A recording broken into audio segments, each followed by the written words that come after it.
Beer ने मारा पंजा और आज क्रिप्टो बुल हो गया गंजा। आज की सुबह क्रिप्टो लवर्स के लिए किसी हार्ट अटैक से कम नहीं थी। क्यों हुआ ऐसा कि बिटकॉइन ब्लड बाथ करने लगा और उसके पीछे पीछे पूरी की पूरी मार्केट ही ब्लड बाथ में डूब गई। कोई छोटा मोटा इवेंट तो इतना बड़ा पैनिक नहीं ला सकता मार्केट के अंदर, तो जरूर कुछ ना कुछ बड़ा हुआ होगा। तो क्या है रीजन आज क्रिप्टो मार्केट के पूरा रेड होने का? इस चीज के बारे में आपको कंप्लीट डिटेल में समझाऊंगा, लेकिन उससे पहले चैनल को सब्सक्राइब करके वीडियो को लाइक कर दीजिए ताकि मुझे पता लगे कि हाँ, आपको ये इन्फॉर्मेशन समझ आ रही है और ये इन्फॉर्मेशन आपके काम की है। तो इस वीडियो के लिए ज़्यादा टाइम स्पेंड नहीं करेंगे, मैं आपको सिर्फ टू द पॉइंट इन्फॉर्मेशन दूंगा कि आज ऐसा क्या हुआ है मार्केट में, किस चीज़ की वजह से पूरी की पूरी क्रिप्टो मार्केट रेड जोन में चली गई है। अगर आप क्रिप्टो चार्ट्स के ऊपर नज़र रखते हैं तो आपको ये पता होगा कि आज 2:30 बजे से रेड कैंडल स्टार्ट हुई थी और सुबह 8:30 बजे वाली जो कैंडल थी उसने तो अराउंड $10,000 का डिप लिया है।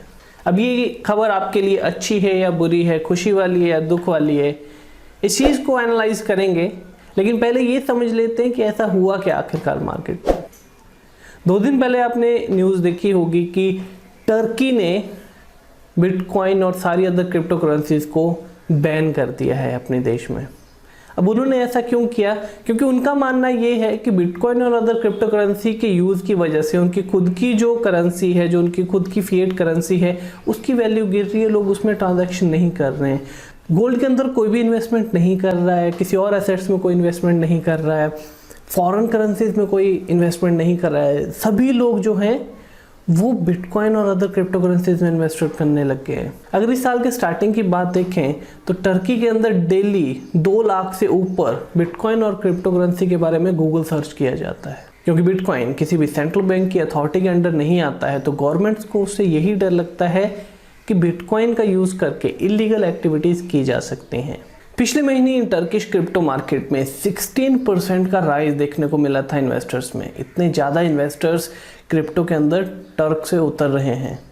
बिटकॉइन और अदर क्रिप्टो करेंसीज के ऊपर बैन लगाने के लिए अगर हम टर्किश सेंट्रल बैंक के फैसले के ऊपर ध्यान दें तो उन्होंने कहा है कि crypto assets were neither subject to any regulation and supervision mechanism nor a central regulatory authority. Payment service providers will not be able to develop business model in a way that crypto assets are used directly or indirectly in the provision of payment services and electronic money issuance and will not provide any service. तो उनका कहना यही है कि bitcoin को क्योंकि central bank control नहीं कर सकता और इसको ना तो डिजिटल मनी की फॉर्म में माना जा सकता है, ना ही किसी एसेट की फॉर्म में माना जा सकता है, तो इसके ऊपर सर्विसेज तैयार कर पाना या बिटकॉइन की सर्विसेज दे पाना, उसको एज अ पेमेंट प्रोसेसर के तौर पर यूज़ कर पाना बहुत ही मुश्किल काम है, क्योंकि ये कोई भी एसेट में नहीं काउंट किया जा सकता। और इसके साथ ही उन्होंने ये भी बोला है कि बिटकॉइन और क्रिप्टो करेंसी में होने वाला लॉस नॉन रिकवरेबल है, क्योंकि इसको ट्रैक नहीं किया जा सकता, तो लोगों को जो भी लॉस होता है उसको रिकवर कभी नहीं किया जा सकता। इसलिए ये देश की इकॉनमी के लिए बहुत ख़तरनाक चीज़ है और इसीलिए Turkish government, Turkish central bank ने बिटकॉइन और अदर क्रिप्टो करेंसीज को बैन कर दिया। अब इस चीज़ की वजह से मार्केट में 3% का डाउनफॉल हुआ था। तो इससे अगर सिर्फ 3% का डाउनफॉल हुआ तो बाकी जो आज हमने देखा वो किस चीज़ की वजह से हुआ? सिर्फ यहीं पर ये बात नहीं थमी। इस चीज़ के साथ अगर CNBC के ट्वीट देखें तो CNBC ने एक ब्रॉडकास्ट किया है जिसमें उन्होंने कहा है कि सोर्सेज ये कहते हैं कि इंडिया भी क्रिप्टो करेंसी को बैन कर देगा, जबकि 1 महीने पुरानी न्यूज़ है, लेकिन CNBC इस इंफॉर्मेशन को, इस ब्रॉडकास्ट को लूप पे चला रहे हैं। उनका अगर ट्वीट देखा जाए तो उन्होंने आज भी इस चीज़ के ऊपर ट्वीट किया हुआ है जिसके अंदर उन्होंने अपने ब्रॉडकास्ट का लिंक दिया हुआ है। India is about to ban crypto currencies, fining anyone trading in the country और even holding such assets. The bill, one of the world's strictest policies against crypto currency, would criminalise any direct involvement in crypto.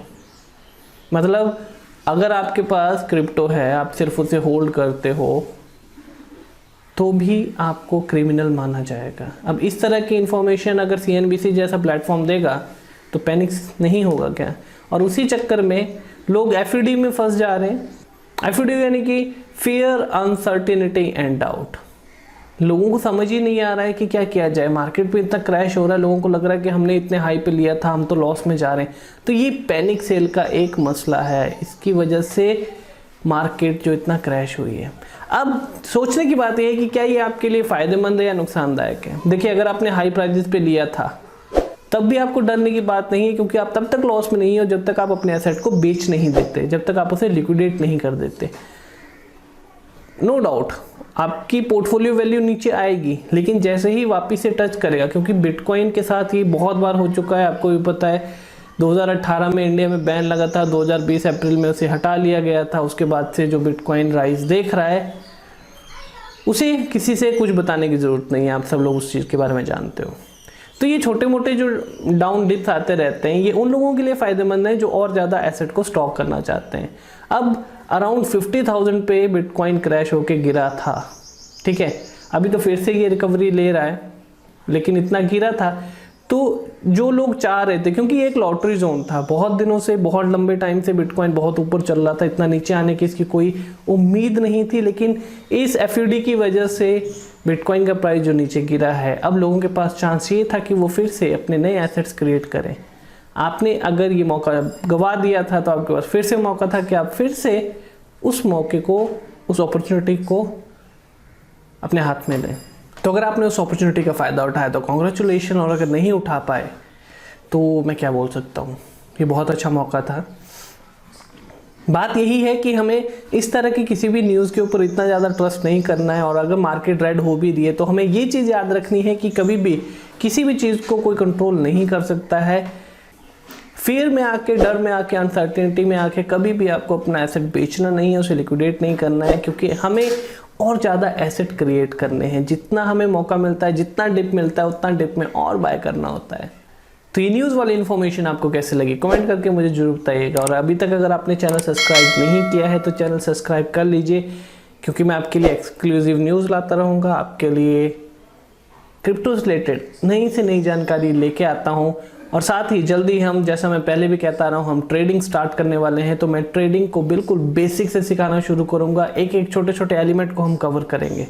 तो channel subscribe करना ना भूलिएगा और अपना प्यार दिखाते रहिए। आपके दिमाग में कोई क्वेश्चन है तो प्लीज़ कमेंट सेक्शन खुला है। एक नए इन्फॉर्मेटिव वीडियो के साथ जल्दी आपके साथ फिर मुलाकात होगी। नमस्कार।